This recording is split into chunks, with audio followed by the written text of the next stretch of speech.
Hi, everyone. Thank you for joining us.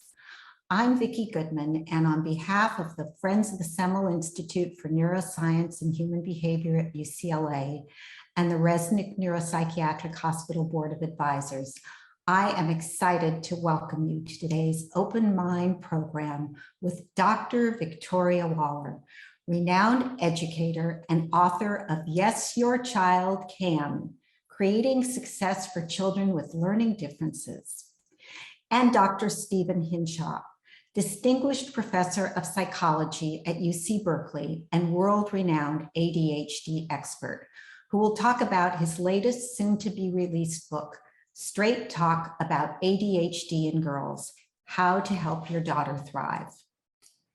Dr. Victoria Waller has been a trailblazing educator for over 40 years.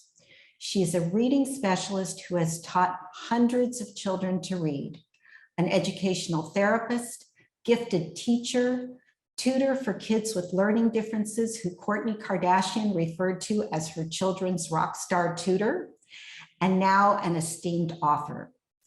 To quote her daughter, Allie, "All my life, her former students would walk up to us on the street and thank her for believing in them when no one else did. She taught them to read and write and changed the course of their lives." Having myself known Vicki Waller for many years, I can personally attest to this, as I have been with her numerous times when a grown young man or woman has come up to her and said, "Dr. Waller, remember me? You taught me how to read." And guess what? She remembers them and what their unique interests were when she was teaching them. She is truly a gifted educator. Vicki Waller earned her doctorate in education, focusing on reading and learning differences from the University of Cincinnati. She has been awarded the University of Cincinnati's Distinguished Alumni College of Education Award, was one of 3 finalists for the LA Music Center's Bravo Award for Outstanding Teaching, and was named the local hero in the LA Times for her Printer Pal program, connecting students with nursing home occupants. She created Busy Bags for Disney and was a founding member of the Los Angeles Children's Museum. We are also honored to welcome back to the Open Mind for his 6th appearance, Dr. Stephen Hinshaw, Distinguished Professor of Psychology at UC Berkeley, where he served as the department chair from 2004 to 2011. He is currently Professor in Residence and Vice Chair for Child and Adolescent Psychology, the co-director for the Child, Teen, and Family Center, co-director for the UCSF UC Berkeley Schwab Dyslexia and Cognitive Diversity Center, and is the past president of the Society for Clinical Child and Adolescent Psychology. He is the author of more than 325 scientific articles and chapters, as well as numerous critically acclaimed books, including Another Kind of Madness, A Journey Through the Stigma and Hope of Mental Illness, and the ADHD Explosion, which he spoke about at in-person Open Mind programs prior to the pandemic. We would like to thank both Vicki Waller and Steve Hinshaw for taking the time from their busy schedules to be with us today to educate us about learning differences and ADHD. Now, before we get started, just a few housekeeping notes. Our program will run for approximately 1 hour, with the last segment reserved for your questions. If you would like to ask a question of either of our participants, please type it into the Q&A, which is located at the bottom of your Zoom screen. As you can imagine, we have many listeners, over 700 registered for today's program, so we will do our best to get to as many questions as possible. Today's program is being taped and will be available for viewing on our YouTube channel, which you can find on our website, friendsofthesemelinstitute.org.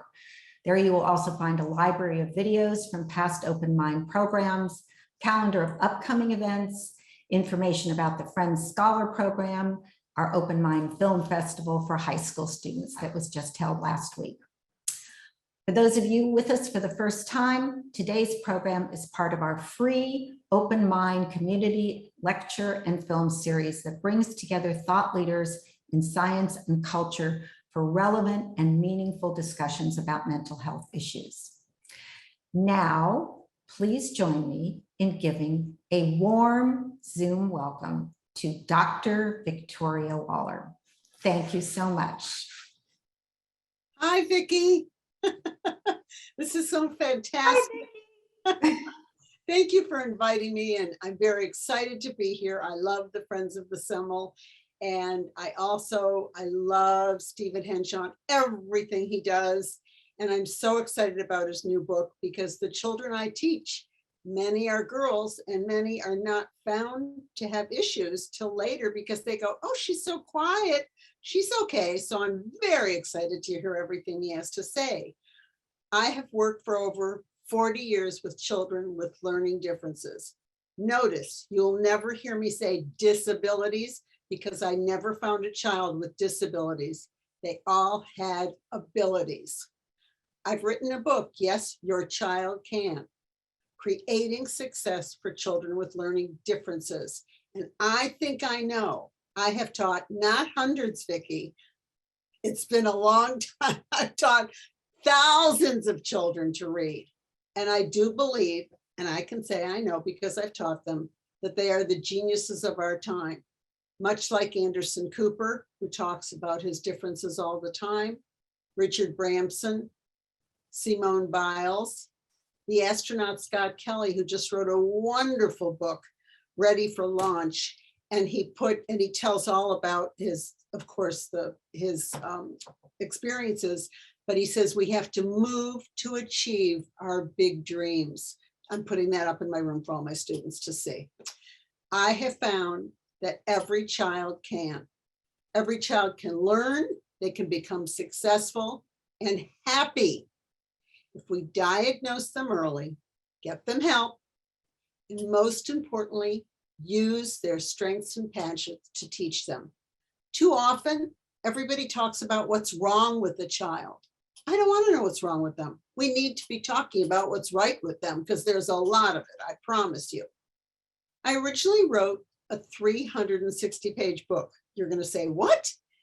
I had a wonderful student who the book is mostly about, and he was at Crossroads, and there was a principal there called Joan Martin, who is probably one of the smartest principals I've ever met in my life.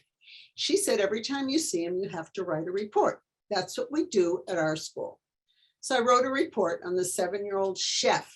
I worked with him 7 hours a week, which was incredible. And he was a chef at 7 years old. Now, when I say that, we could walk into the kitchen and we'll start to make something, and I like to cook, and he'll go, it's missing a teaspoon and a half of salt. It's like, what? How does he get that? I follow the recipe, but he could add and everything. Well, he's now 17, getting all A's, and he does still like cooking, which I think is really interesting. And the principal kept saying, well, those reports are really wonderful, but they feel like a book, Vicki. You have to make it into a book. So I took all the reports, I put them into a book, and I went to see a wonderful editor, Susan Kingsbury. And I went to see her and I was all excited. You know, she said, Vicki, it's a wonderful story about Alex, but how's this going to help other parents? I said, well, they'll read the story, how he succeeded. I used his strengths and his passions. She said, no, no parent is going to buy that. I thought, okay, well, and I put it away on a shelf in my study. A little despondent, I must say. Vicki probably heard about it a lot. And all of a sudden, two things happen. The doorbell rings, I go to the doorbell, I go to the door, and I look through the peephole, and there's a very tall person with straggly hair and a beard. He goes, Dr. Waller, it's me, Dexter. I thought, Dexter? The last time I saw Dexter, he was about 7 or 8. He was in my class, and I had just received a $5,000 grant in the 90s. I always applied for grants. I got this grant to buy a real animation machine like all the animators used at Disney. And we had to write scripts.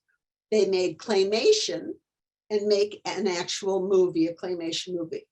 He was my director. Dexter was the director. He didn't write, but he could tell me what he wanted, and I would take down all of his words. He directed all those kids. And I thought, Dexter, what are you doing here? And he was like, I think he was 27 when he came. He said, I've come to thank you. And I said, thank me. And he said, you told me to find my passion. And I did. And I said, oh, Dexter, it's wonderful. Now, he was counseled out of the school we were in because the principal said that he would maybe be able to work at McDonald's. And the mother listened to me. I said, get him tested, find a better school for him. I said, well, he said, I found my passion. I came to thank you. I said, Dexter, what's your passion? Okay, is everybody sitting down? His passion is trees. Now, I have to tell you something. I've never had a student then or now, their passion was trees. He got 2 master's degrees, one from Yale, one from Clark. He was coming to say thank you because he got his doctorate in trees, and he was going for a postdoc. And he said, I had to thank you because you were the person that said to find my passion. And I tell you, if you look him up, it's unbelievable. He knows, he's like an expert on trees all over the country and the environment and everything. The second thing happened was also very interesting. And that happened like maybe within 3 weeks. Doorbell rings again. I have a good doorbell. Doorbell rings again. I go to the door, and it's one of my moms of a child I have. She's hysterical crying, but I mean hysterical. Okay, what's wrong? They told me to get him tested by a brain doctor. What's wrong with his brain? And I'm going, there's nothing wrong with his brain. He's 7 years old. And he can tell you facts about every animal that ever walked this earth. And I said, this is what's wrong. I need to be able to tell parents how to go about this. Yes, it's a brain doctor, but they're not going to find out horrible things about him. It's a step that they need to take. And I thought my book has to be a step-by-step book that takes parents on what's going to happen. Okay, you have a gut feeling. There's something wrong. You're not sure what's right. Okay, go to the next step. The principal says, I think he should be tested. Okay, get him tested. How do you do that? Who do you go to? My book, and you're going to laugh, it's like the book, What to Expect When You're Expecting. That book takes a pregnant woman on every month, what happens when she's pregnant. That's what my book does. Not when you're pregnant, though. My book takes you on a step-by-step from he'll snap out of it, you have a gut feeling, to testing. And I'll talk more about it later with Dr. Hinshaw, what else my book has. And the most thing is to realize that you have a bright child who has differences, that's true, but they have many strengths and passions. And that's what my book is about. And I'll go into what the step-by-step is later. And right now, though, I would like to invite you to meet Dr. Stephen Henshaw, who I am so excited about his new book, I can't tell you. Hi. Here we go. It's taken the field way too many decades to recognize and realize that girls can and do contract ADHD. Same is true for learning disorders, learning differences, but ADHD in particular was thought to be a male domain. Just as is the case with autism spectrum disorders, Tourette, other neurodevelopmental conditions. In fact, I learned in grad school at a little school in Southern California called UCLA. Oh, I'm sorry, this is UCLA Open Mind. That this was really a guy thing, not a girl thing. Based on a whole lot of research, including that in my own lab, I'll discuss a bit. Girls can and do get ADHD. Now, not at the same numbers in childhood as do boys. It's about 2.5 boys to every girl, but it's not the 8 to 1, 10 to 1, 15 to 1 that we've thought for so long. Why this gap for the better part of a century? Well, it's not just in human research, in animal research. Basic animal research often uses male-only samples, and when they've got both females and males, they don't look for any sex or gender differences. It's because the very name of the condition for a long time was hyperkinesis or hyperactivity, not anything much about inattention, disorganized focus, et cetera, executive functions.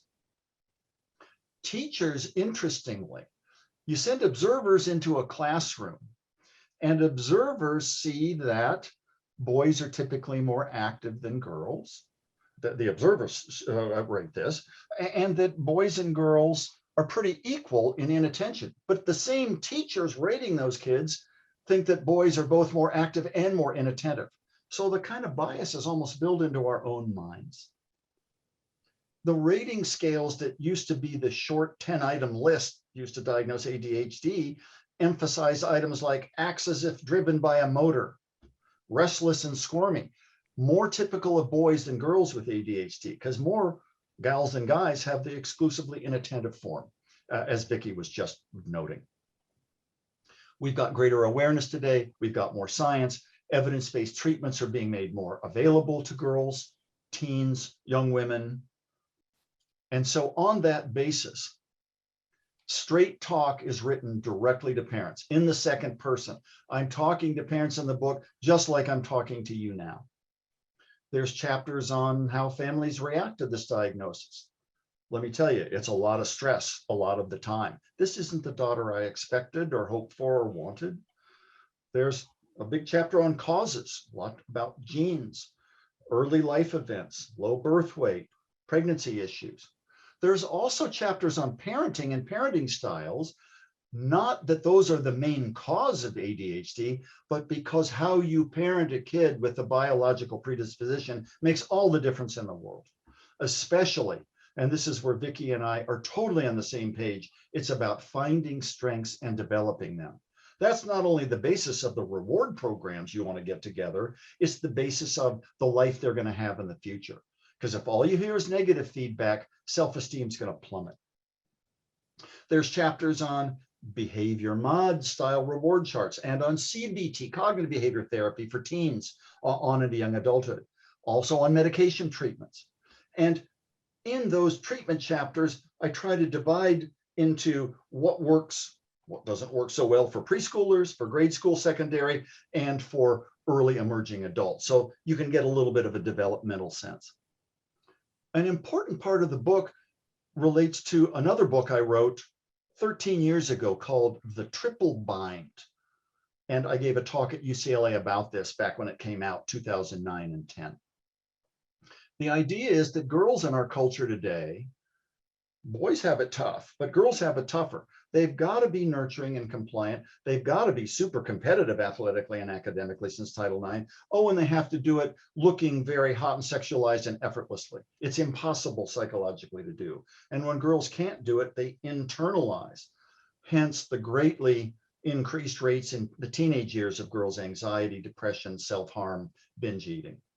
What if you have the neurodevelopmental challenges of a brain that isn't quite as inherently self-regulated or intrinsically motivated as a quote ADHD brain? The triple bind during the teen years will be even more devastating for self-esteem and risk for some really difficult comorbid conditions. In the chapter 4 on causes, I talk a lot about genes and how genes are largely responsible for differences between people with and without ADHD, about 80% so. But just because that's true doesn't mean that schools and parents and communities are unimportant. In fact, they're really important. Even 100% heritable conditions can be shaped by sensitive, responsive, strength-enhancing environments around the person. The main theme from that chapter, let's take away the blame from parents, but not the responsibility.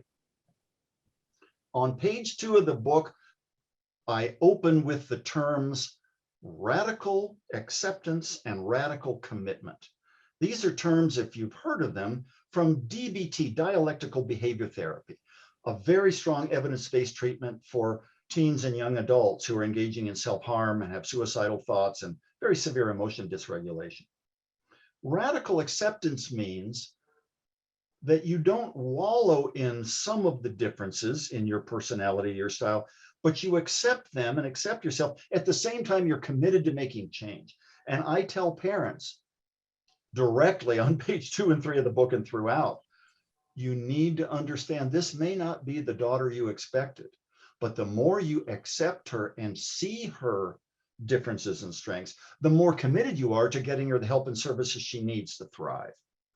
The book has a lot of practical advice. The advice is based on a lot of research. There's no footnotes and references in the book. There's a huge reference and resource section in the back, And a lot of the research comes from the BGALS, the Berkeley Girls with ADHD Longitudinal Study. You can't have a study without a good acronym.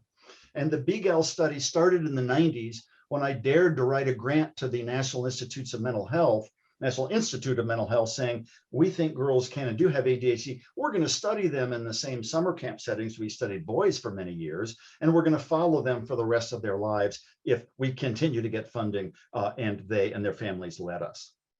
We've learned a lot from the BGAL sample. The participants are in their 5th wave. They're now all in their 30s. It's the world's largest longitudinal study of girls with ADHD. And we've learned about strengths. And we've also learned that girls with ADHD have a lot of troubles ahead of them if they don't get evidence-based treatment. Sometimes different from boys. They don't go to juvenile hall as much. Many of them are not as much at risk for substance abuse as boys. But their tendencies to self-injure and to internalize and even attempt their lives, some of the statistics are quite alarming. The book, however, is about what to do to head that off at the pass as a family working with a school and in a community. There's a little bit in the book on this mystery that even though it's about 2.5 boys to every girl in childhood, that goes down to closer to 1.5 to 1 by adulthood.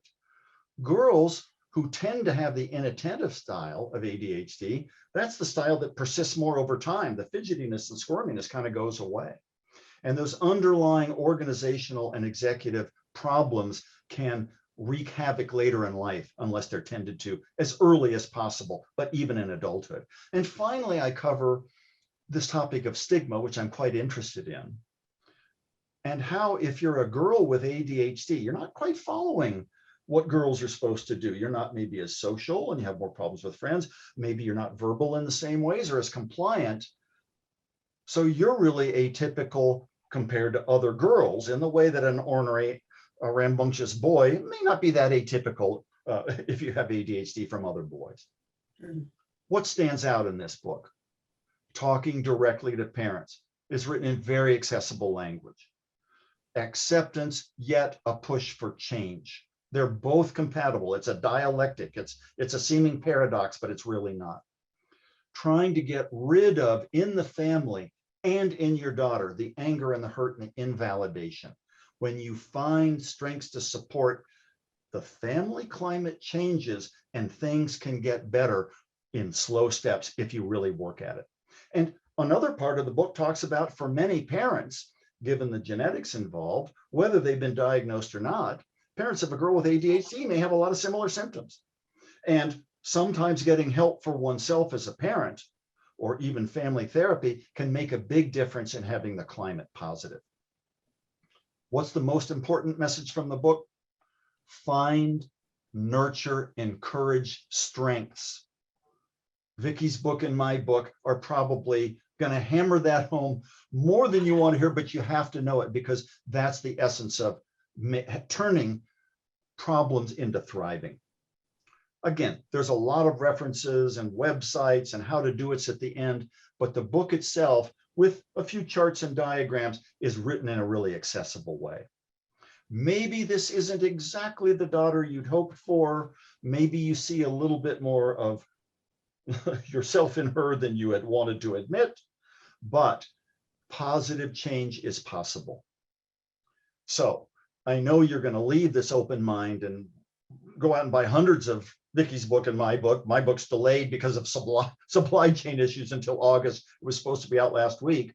But in the meantime, as you're making those purchases, I'd like to engage with Dr. Waller in a little bit of discussion. So I'm going to ask the first question and we'll kind of go round robin a little bit here. So Vicky, how is your book different from other books out there on children with learning disorders and learning differences? Well, first of all, I'm not a medical doctor. I'm the one that's taught all these thousands of children that have learning differences. And I've taught them to read and write using their strengths and passions. My book is a clear step-by-step guide, beginning with early intervention. It is your gut feeling. Go with it, because don't say, oh, they'll snap out of it. Yeah. Something just came out from understood.org, which was very upsetting to me. Some new statistics. 48% of parents believe their child will snap out of it. Yeah. And unhappily for me, 33% of educators think these kids are lazy. That you have to start with that. It's not going to go away. And as Dr. Ned Hallowell, a medical doctor, said to me, Vicki, we have a lot more work to do. And I hope my book is the first book to read when you do have that gut feeling. And I'll talk about the step-by-step after you now answer a question for me. Of course, I want to know because I'm so interested in your book. It's 2022. Why has it taken so long to recognize ADHD in girls and women? They've been like this for years. They've been like this for years. Well, it's a vicious cycle. It's a self-fulfilling prophecy, isn't it? If you can't have ADHD or hyperactivity or hyperkinesis or MBD back in the day, well, then it must be anxiety, or it must be a conduct disorder, or it must be something else. And so no research is done, and then clinicians aren't trained, and it's a terrible self-fulfilling prophecy. In 1993, all of the National Institutes of Health recognized there's a big problem. Women get heart attacks, MIs, myocardial infarctions, but all the data was on men. We don't have a solid literature on the underrepresented gender in a whole lot of biomedicine. And so that spurred, if you write a big NIH grant to any of the institutes, do you have females? If not, why not? If so, what's your justification for what ages, et cetera, et cetera. And this has gone to having very representative samples too. But the problem is, decades later, we still haven't caught up. There's still a bias in the field.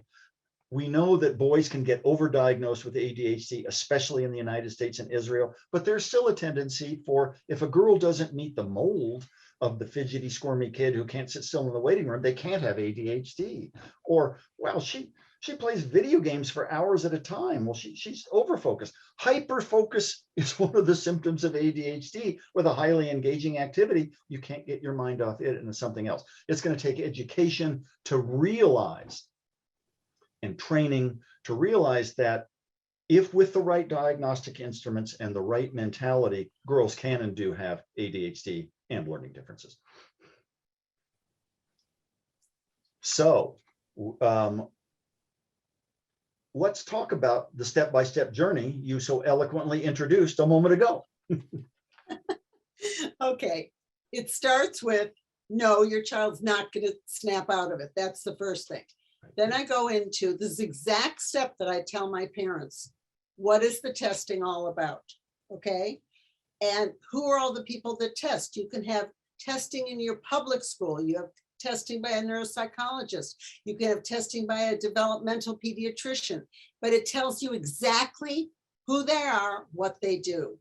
Then getting past the fear of medication. 40, 50 years ago, it was Ritalin, everybody got the same thing. Now there's so many different kinds, and it really does help. I am not a medical doctor. I can't tell a parent. I tell them, get them tested, and they'll give you a doctor to go to, and you'll find out about the medication. To me, the most important part of the puzzle, you have to hire the right person to help your child. Yeah. And that person doesn't have to be a Vicki Waller with a doctorate. It can be the second grade teacher that loved your kid and knows about everything and can help teach him. One of my parents came to me and she said, she called. She said, I just want to tell you, Dr. Waller, you're the 26th person I've interviewed. Wow. At that point, I went, uh-oh. I said, oh, am I going to pass this test? And funny thing is, I just talked to her, and the child is now an all-A student, and he walks the beat of a different drummer. He always did, but I loved working with him. But I thought that was sort of funny. And then, of course, so you hire the right person. That's the most important thing. Also, it's funny, this week, a woman said to me that she had a 15-year-old she asked me about, was talking to me about him. And she said, we got a new therapist.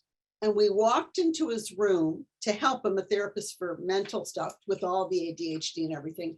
And on his shelf, he had Dungeons and Dragons and all these. Yes, and this child is a gamer and he knows how to make all these games. He is totally connected with this therapist. So make sure your child connects with them. Then the child's team. Joan at Crossroads School always had a team. We met twice a year. It would be the teacher, the principal, maybe the specialist of the school, and then the like me, like the therapist that was working with the child after school. We would have meetings. They had me writing a report every time I saw a child, and all of us would get together twice a year to connect with, what are you doing? How's the teacher? How's his mental health? How is she feeling? Then I'm a reading teacher and a writing teacher. So of course I have reading, writing, executive functioning activities to do. I have technology. I have, how do you talk to teachers? Somebody said it was August. Should I wrote the teacher already? I had to tell her what my son was about. I said, no, stop. Did you send the email? She said, no. I said, don't. I said, don't tell a teacher August 10th what your child with learning differences is like. Wait till you can write and say, you'll meet my son. I'll be happy. I'd like to make an appointment with you in the middle of September. And then you meet with her or him after they've seen what your child is like. You talk to them before. A teacher in August does not want to hear about some new kid. They don't. I know. I've been a teacher. I can tell you. I talk about technology and your kids. I talk about teachers. What if your child has a teacher that maybe isn't so, they're not connected together? What do you do? I talk about, most importantly, of course, finding a child's strengths and passions. I have book lists of books. I just gave it to 3 people that heard me on a different podcast. She said, where'd you get all these names? Well, I mean, I've been teaching for over 40 years. I always, those are all my books you see in the back there. The other thing that I think is important about my book is that at the end of every chapter, there's a takeaway, and there's a summary of the chapter, and then there's takeaways. If you're going to a neuropsychologist, what do you say to your child the night before? I have a list, so you don't have to go, you go back to the chapter on testing, and there's the blue box, and there's the list, so you don't have to reread the whole book. Every chapter has that in the book. I will not ask you. Okay, now we go back to you. We took up your suggestions that rating scales and interviews include female relevant items and symptoms. Would there potentially be a 50-50 ratio of girls, boys with ADHD? That's a really provocative question. Maybe if we asked all the questions right and we emphasize over talkativeness, not just overactivity, or we took into account that many girls stay hidden, not only because they're predominantly inattentive, because they more than boys cope like mad during grade school. And then all hell breaks loose when middle school and high school hit. And parents are teaching coping and compensatory strategies at the cost of huge anxiety. If we took all that out of the equation, would there really be a 50-50 split in childhood? No, I don't think so. Neurodevelopmental conditions, early onset conduct disorder, ADHD, autism spectrum, Tourette,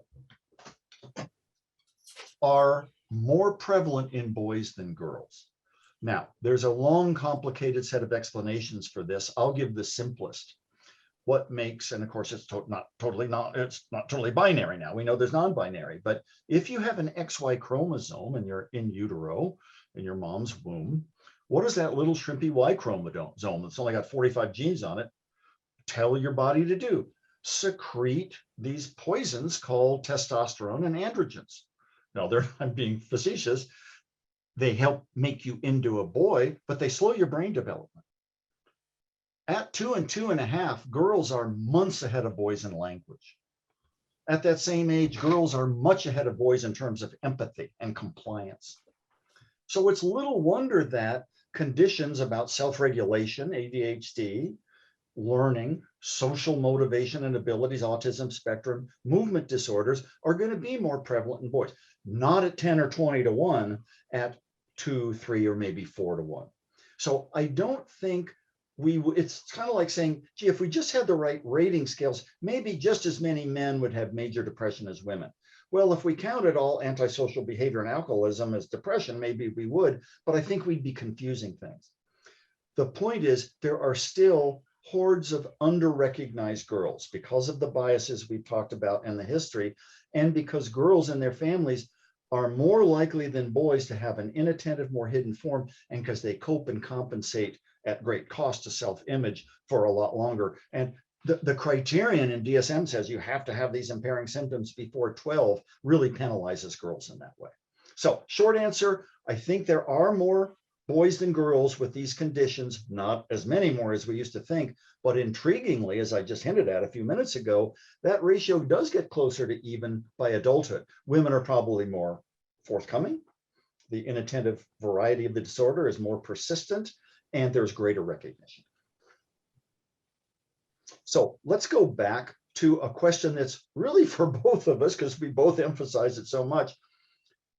Tell us more about finding a kid's passions and strengths. Why is that so important? Well, I've never in all these years found a child who didn't have interest in strengths, whether it was sports, art, animals, trees. There's always something they love and they're good at, and it gives them confidence. And something happened to me 2 weeks ago that I'm still, I don't know, I'm still amazed. It was going to be the holiday of Passover, and it's a Jewish holiday where you sit around a table and you have to read, okay? My students have nervous breakdowns because they have to read. I tell the parents, find a paragraph that they're going to read and just practice ahead of time. And I remember 13 years ago with Alex, who I started the book about, and I got an email from the dad, and it was on Passover. I thought, oh, call me, I'm crying. The father said that. I thought, oh my goodness, obviously Alex probably couldn't read, he probably cried. So I called the father, and I called the father now, and I said, remember that time, and remember you said you were crying? And he said, yes. And I said, all because he could read. He went, no, Vicki, I wasn't crying because he could read. Oh, I get so emotional about it. He said, I was crying because you gave him the gift of confidence. Not that he was reading. Yes, he was reading, but you gave him the confidence to read. And it was so interesting to me. And then a little girl wrote, she had to write 2 weeks ago, she had to write something about herself. And she wrote, I'm smart like Vicki says I am. Okay, that to me, I wonder about when you go into that room and you see such smart people and they're talking and they have doctorates and they have this and they have that. But the person that stands out is usually that person that sort of just talks to everybody, has confidence. And I found it so interesting that, yes, I'm using their passions and strengths, but the passions and strengths are giving them the confidence to then, oh, I'm going to learn to read. And I just thought that it was such an interesting, such an eye opener for me, because yeah, I know they got confidence because they learned to read, but to hear it like that from the dad after so many years, 10 years already, it was really interesting. Yeah. Now I have one for you. Is there evidence that girls respond differently to evidence-based treatments for ADHD than boys? So in some ways, it's a hard question to answer because there's been so few girls in our treatment studies for so long. But now that they're accumulating in numbers, in terms of behavioral treatments, cognitive behavioral treatments, if there's good evidence-based care with a really good clinician and families engaged, girls respond just as well as, if not better than boys for the most part. In the most recent review, published about 2 years ago during the pandemic, authors in the Public Library of Science looked at the world's literature on how girls and boys, men and women, differed with respond to medications for ADHD. And there was a positive response for both genders, and usually relatively short term. The best response comes when you combine medications with other evidence-based treatments. But there was a significant tendency that girls tend to get more side effects than boys on the stimulant meds, which really should be called SDRI, selective dopamine reuptake inhibitors. If I had more time, I'd say why that should be the change of name. And part of the reason I think there is, it's hard to predict who will do well on which ADHD medication or which dose. But those with the purely inattentive variety or presentation of ADHD often show side effects at the same dose that would not really touch in terms of side effects a kid with the combined or hyperactive impulsive symptoms. So it may be that too many girls are over medicated. And there was also a tendency in this report that the non-stimulant medications, the atomoxetines, the SNRIs, the norepinephrine ones, the antihypertensive, girls tend to show a bigger response than boys on average.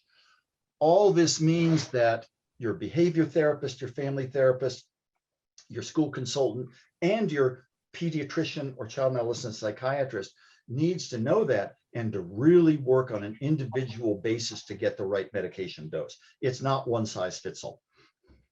Excellent. Absolutely. So Fantastic. we're going to go quickly to audience Q&A. And Oh, you forgot.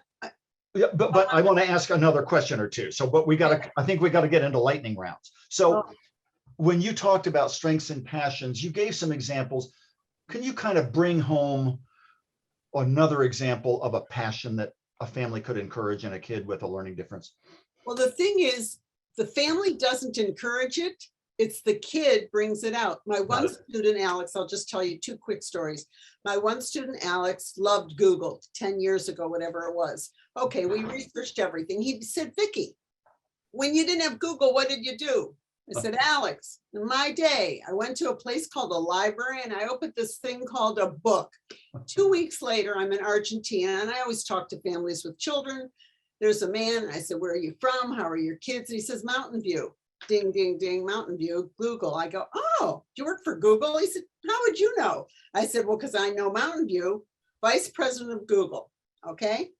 My student then wrote him a letter, asked him questions. We flew to Google with his father. We went a tour of Google.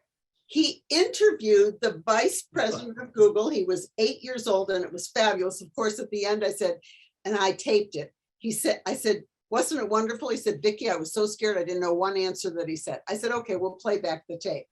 It was so unbelievable. Of course, I loved it because you can bring dogs to work. And he loved it because in every room in Google, they have a huge, big bowl of candy and you're allowed any candy you want. And he kept putting it in my pockets and his father kept saying, don't give him any more candy. That was amazing. I read an article, I'll quickly do this. I read an article about Mattel and the vice president of Matchbox cars at Mattel had learning differences. Well, called him up on the phone. We have Google now. I had a student who loved Matchbox cars. Not only did we go to Mattel, but once the two of them got together for 2 hours, I had no idea what they were talking about. They talked about every kind of little Matchbox cars, when they were made. It was, and that is a child who the teacher was driving crazy because she said he talks out loud and he doesn't know anything and he's not smart at all. And I kept saying, but he is smart. He just has issues right now. And just recently, one of my students loves sharks and we interviewed Michael Packard, the lobster fisherman who was caught in the whale's mouth. And we learned all about whales plus his sharks. And he interviewed Michael on Zoom and it was fantastic. Okay, that's all. I had to get it all out. But I want to tell you that if you use a child's strengths and passions, yes, they can succeed. And I'm telling you, I've seen it. Okay. And my last one for you, can you review some of the reasons for the high rates of self-harm and suicidal behavior in girls with ADHD as they get older? So let's go as quickly as possible. Stereotypically, boys with ADHD who are more rambunctious and active and oppositional go on a pathway toward delinquency, substance use. We hope grow out of it. We hope treatments can prevent that. More typically in girls, our own research team has found the internalization. I can't live up to my parents' or school's expectation. I think I'm smart, but everything I do in school makes me feel like I'm stupid or lazy. The stigma is huge. Starts a process by which the girl feels she can't do it. And I guess you have a choice when things aren't going well. You could believe the world's a random, cruel place, which isn't very healthy or helpful, or it's your fault. You start to internalize. We know that poor executive functions like poor response inhibition, We know that being rejected by your peer group in middle school. We know that other poor executive functions, and intriguingly, poor interactions with your father when you were a kid, even more than your mother, start to pave the way for a girl to internalize so much that she wants to hide her psychological pain through physical pain, cutting, burning, mutilation, or even attempting her life.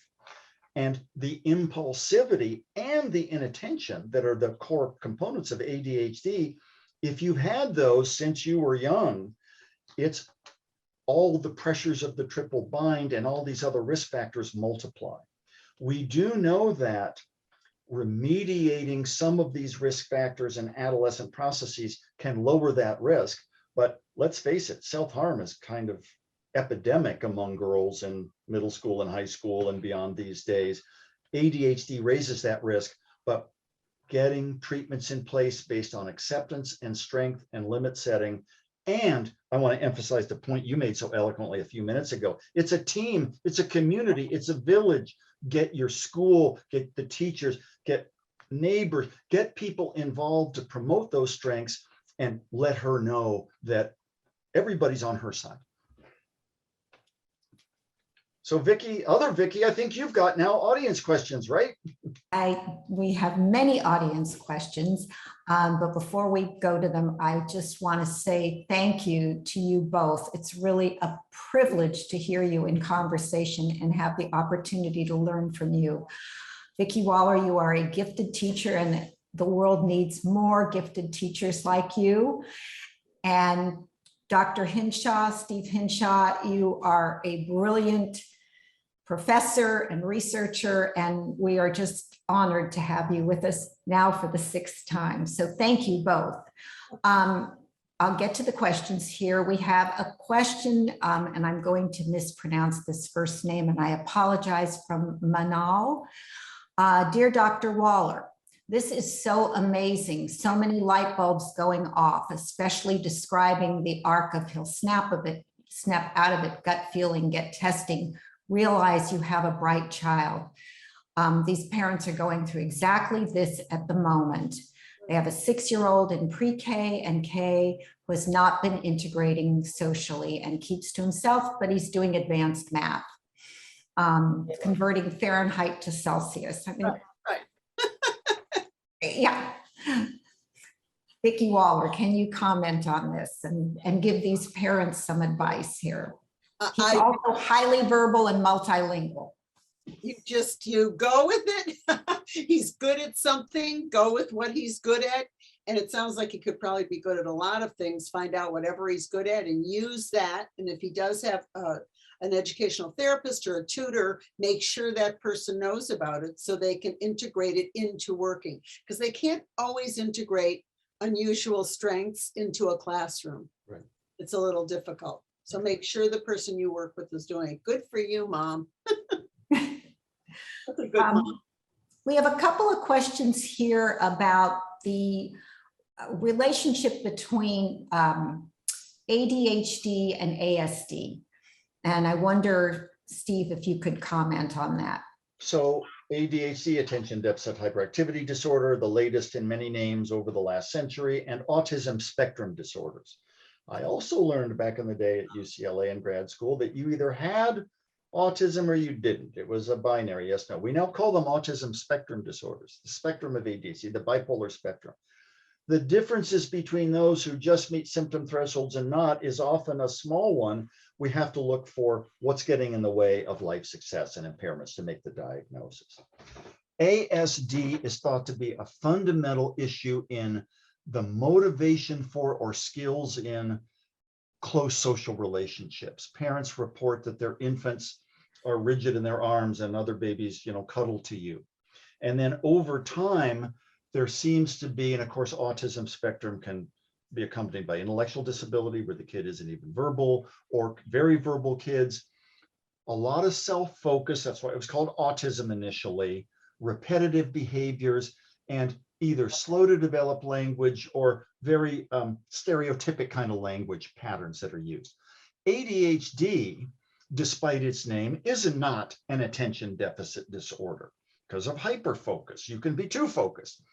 ADHD is a condition marked by the inability to regulate attention adequately as situations change, going from algebra to literature, going from an easy task to a hard one, from a creative one to a rote one. The biggest effect we find in all of the thousands of studies done on cognitive performance in ADHD is not that there's a specific kind of test of attention or of cognition or executive function that distinguishes. It's no matter what the test is, kids with ADHD are consistently inconsistent. They're variable. They get it right first trial and not the second and third, and then they're back again. So ADHD is a self-regulation condition, but with the right strengths and the right environment, people can thrive. ASD is a complex condition of poor social motivation or skills, repetitive behaviors, and often language disturbances. The evidence-based treatment is, going quickly for ASD, the earlier it can be detected and the more you can get in-home attentional and language supports, the better off that kid's going to be in the long term. Now, can you have ADHD and ASD? Until DSM-5 came out 9 years ago, you couldn't, as either or. Now we know that a lot of kids with autism spectrum can have attentional disabilities on the side, and some of the behavioral and medication treatments can really help those kids do better in school. Does it cure their autism? Probably not. Thank you, Steve. We have a question here from Max. Vicki Waller, you mentioned getting tested.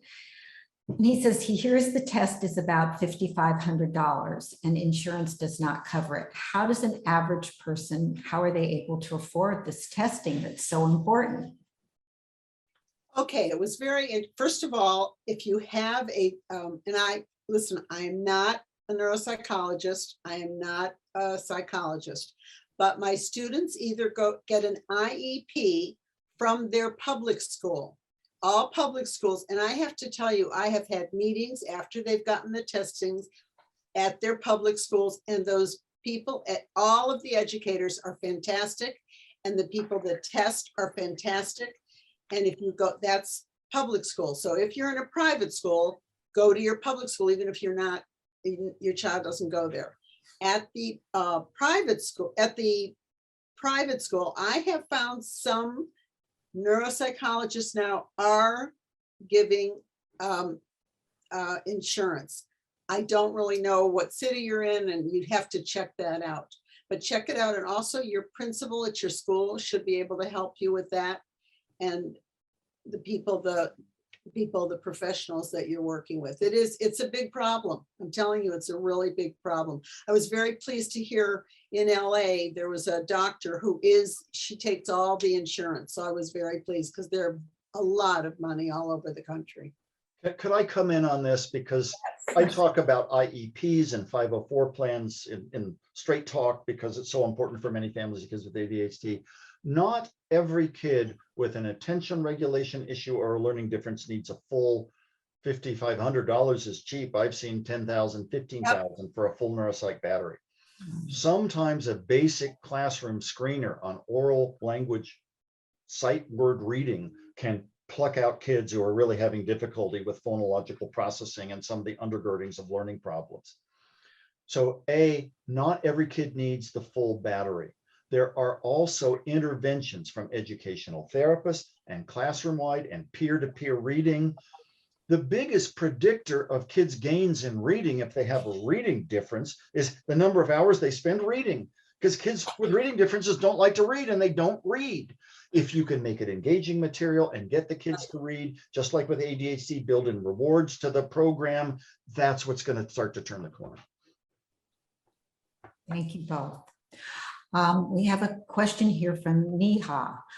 And again, I apologize if I'm mispronouncing these names. I am a child psychiatrist. I see lots of middle school girls presenting with depression or anxiety, but they often have a long untreated ADHD. And I often conceptualize the ADHD with its ensuing academic and social challenges as the root of the mood anxiety issues. I often begin my medication treatment focused on the ADHD. They are also in therapy addressing the depression, anxiety. Do you agree with this approach?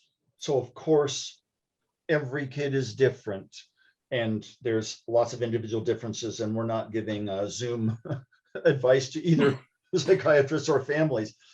But I do, because so many girls with ADHD, if you really look at it, the primary school teacher said if she only tried harder, and we didn't really go to grades until 4th grade, and she didn't put out effort, but consistently. Then middle school hits, and when the demands get harder, and you've got 6 teachers a day, and there's organizational stresses all over the place, the ADHD comes out, and that will trigger mood and anxiety symptoms that might have been more dormant before. So there might be some kids, and this is why any clinician needs to do a really thorough developmental history, who pretty clearly had a mood disorder since early years too. Maybe you wouldn't necessarily start with an ADHD med then, but for the kinds of examples that you just read from the chat, if you can get ADHD symptoms and impairments contained better, then you may know how deep some of the mood and anxiety issues go. I'm a psychologist, not a psychiatrist. I don't do medications, although I study them, but I like the way of thinking that this questioner presented. Thank you. We have time for one more question, and it is from Jessica. How can we combat schools and insurance companies reinforcing that something has to be wrong with the child? They have to have bad grades so that they can get support and succeed with their strengths. I'm going to start, but I want to turn it over to Vicki W., who will know more than I. In public schools, the Federal Special Education Act, IDEA, that puts forth individual education programs, is an underfunded mandate. It's the law. School districts have to provide a free and appropriate education in the least restrictive alternative, but the feds pay under 40% of the tab. It's left up to the local district and the state to fill it out. So schools are often disincentivized from providing services for any but the problem ones, or the ones with the biggest discrepancies, or what have you. So this is why parents often get into battle with their public school districts, because regular ed and test scores are a big priority, and et cetera, et cetera. So if we could find a way to build into the components of a 504 plan or an IEP the progress that needs to be made, and use a strengths-based approach to meet that, I think we could, I hate this expression, kill 2 birds with 1 stone. But Vicki, please take over, because I'm stumbling now. Well, I have to tell you, it's the communication between the team, the teacher, the ed therapist. I do well, and I try to tell the parents, get the ed therapist or somebody, don't you go and start telling the teacher what to do. I'll tell you, this is what happened. 3rd grade teacher sat in the front of the room, sort of an old-fashioned teacher, just telling what they have to do. I sat in that room. She wasn't very interesting, but they seemed to all be working.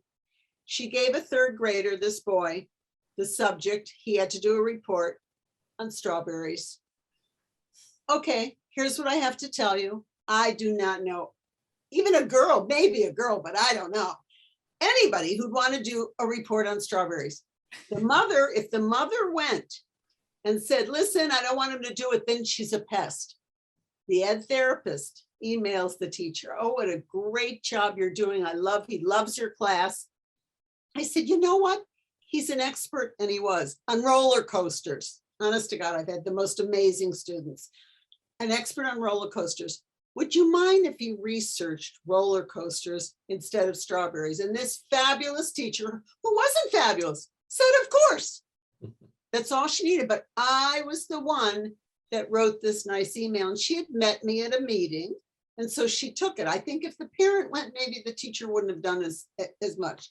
But I have to tell you, he interviewed the president of the Cedar Point, the roller coaster company in Ohio. Not only did he interview him, But he said, he said, well, my mother lost her Gucci sunglasses on the roller coaster.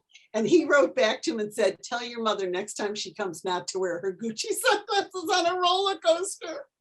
But that's what you have to do. You really have to have that in-between person who can ask the teacher to, that's how you get it.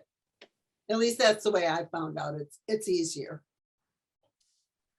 Thank you, Dr. Waller. Thank you, Dr. Hinshaw, for the gift of your knowledge, the gift of your books. Everybody go out and pre-order these books.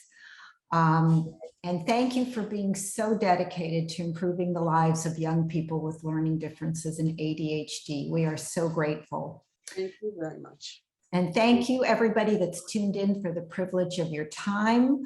We hope to see you on May 10th. We have our first in-person event in 2.5 years at UCLA at 7 p.m. We will have a sneak preview of the new film Gratitude Revealed from Louis Schwartzberg, who is the director of Fantastic Fungi. Just a friendly pitch. Our open mind is offered as a free public service to the community. If you are able and you feel our programs are worthwhile, we hope that you'll support our work. And you can find information on our website, friendsofthesemmelinstitute.org. We wish you all a peaceful evening. Stay well and stay safe, and see you next time. Thank you. Bye. Thanks, Bye. Open Mind. Thank you so Bye, much. Dr. Hinshaw. Bye.